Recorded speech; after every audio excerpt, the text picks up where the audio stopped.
Gonna smoke me a fatty brisket. I got my barbecue shoes on. Welcome to BBQPitBoys.com. Today we're cooking up a cheddar cheese chuck sandwich at the pit, and it's easy to do. All right, you can tell I have a chuck roast here. It's about 6 pounds, more or less. You can get them all kinds of sizes from your butcher, but this here kind of works perfect. Now, all you have to do with this, right, is season it a little bit. Right? And here we're using our SPG. You want to use a little bit of salt and pepper, whatever. You want to season it. Now, you don't want to use this SPG like a rub. You will add too much salt to this cook, right? So use it as a seasoning. Now, we do have a little rub here. We're going to put it on right now. Just sprinkle on your favorite rub. This is going to give it a little more layer of flavor as you get into this, all right? Now, that is a beautiful looking piece of meat, right? You'd love to just get into it, cook it like a steak, but as you know, chuck steak or chuck roast are not tender at all. It takes some time to get it tender. And this is why we're going to low and slow it. It might take 4 hours. So what we've done here is we got ourselves a baking pan, added some chopped onion at the bottom, and we're adding liquid. We're using beef broth because, well, we want to keep this moist during this cook, right? We're kind of braising it. And it takes 4 hours, low and slow, to break down that connective tissue inside this roast, right?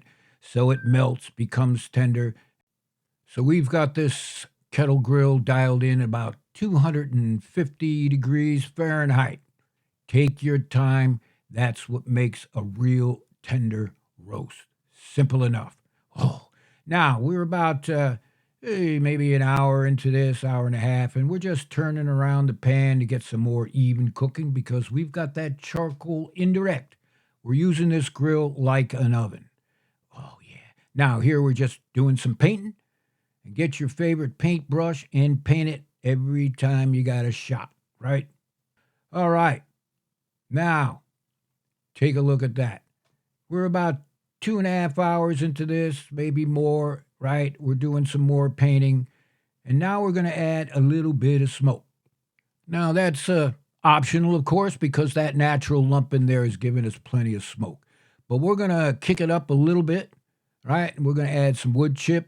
No, you don't have to soak the wood chips. That's a fallacy, right? So grab a couple of chips, throw it on there. That'll increase the smoke factor. And remember, too much smoke will kill your cook. Be careful, right? It's better to be on the cautious side amount of smoke and the type of wood you're using, right? All right. Let's kick back. We got a little smoke going on. Whoo. Oh, yeah. This is what it's all about, right? All right, let's move forward. And I'd say it's just about done, right? But we're going to add some more liquid to the bottom. Again, we want to keep that moisture up there. Oh, man. Do a little more Picasso painting, whatever you want to call it. Yeah, that looks good, right? All right. Let's check out this chuck roast. Now, we're looking for an internal temperature of about 205 degrees Fahrenheit. That's when you can begin to chop it. Gets real tender. That connective tissue in there begins to melt. Oh, and this is where that normally tough chuck roast becomes real tender. You can see we're at about 200 degree target range, 204. And now it's time to pull it off the grill. Now we're just going to cover up this cutting board by Boudreaux Woodworking.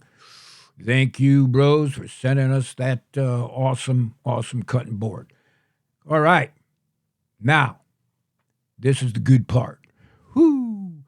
Now, as you know, most chuck roasts, they'll be tied by the butcher just to keep them looking better, right? So if you do an oven roast, you want to get rid of that. Whoo! And now we're just going to chop it or pull it, right? And what's great about this is you're not doing another one of those pulled pork sandwiches. Getting a little boring, right? And real expensive. A good chuck roast like this, you'll be doing some beef chuck eating. It is awesome. Woo. Now let's build that sandwich. Get your favorite roll, pile it on, put on your favorite barbecue sauce, and here's the cheddar cheese part. Simple, easy, very inexpensive, and it's beef. Woo. So, this is the part where the pit master's eating in front of you, and I am not apologizing, and thanks for stopping by. This is Bobby Fame. The next time you're looking for a recipe for your pit, check out BBQ Pit Boys.